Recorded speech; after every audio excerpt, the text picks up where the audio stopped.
Hey Rams, this is your homework video for Tuesday, May 4th, okay? First off, you see this one scratched out? Yeah, you don't have to do this one. We are supposed to have some sort of data to match our answer choices to, and that did not show up on your page, so you don't have it. Okay, so looking at number 1, the rectangle below is cut along the dotted lines to form a triangle. Which equation best represents the area of the triangle? So instead of just equation, we're just going to find the area of the triangle. Okay, so your triangle is this one right here.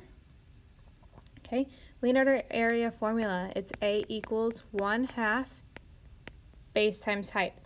Okay, next we need to identify those. Base is 12 inches, and our height is 5. We do not need our slant. Now write your equation, set it back up. A equals 1/2 12 times 5. And now it's just 2 steps of multiplication. So you can either find half of 12 first or multiply 12 and 5 together. Let's do half of 12 is 6, and now 6 times 5 will give you 30. Area equals 30. Okay, number 2. Triangle LMN has angle measures of 33.5 degrees and 90 degrees. If one of them is 90 degrees, I have a right triangle.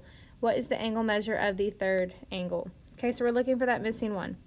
So we have x, our missing angle, plus 9, plus 33.5. And when you add up all three measurements of an angle measurements of a triangle, they are going to equal 180 degrees.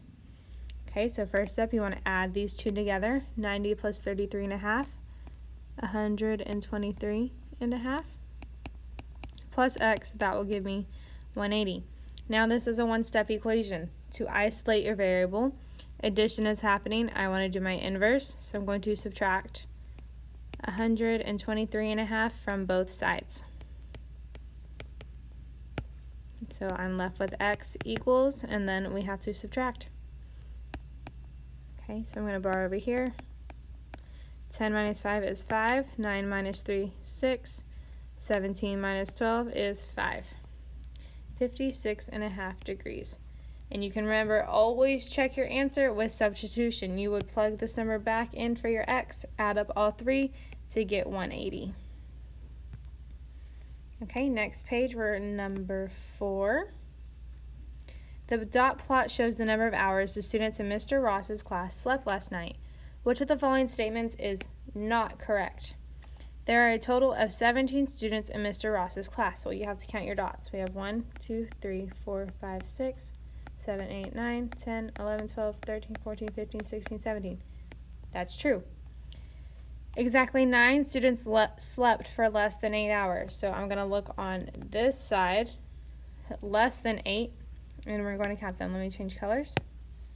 I have 1, 2, 3, 4, 5, 6, 7, 8, 9. That's true. More than half of the students slept for at least 7 hours. If I'm saying at least 7 hours, then I am going this way, but including 7, because at the least you slept 7 hours. I'll change colors again. 1, 2, 3, 4, 5, 6, 7, 8, 9, 10, 11. 11 out of 17. Half of 17 would be a little bit over 8, so that is true. 11 is more than half. And then all the students in Mr. Ross's class need more sleep. This dot plot does not determine that. Your answer is D.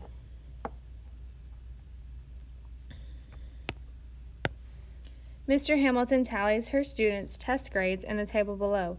What percent of the class received an A or a B?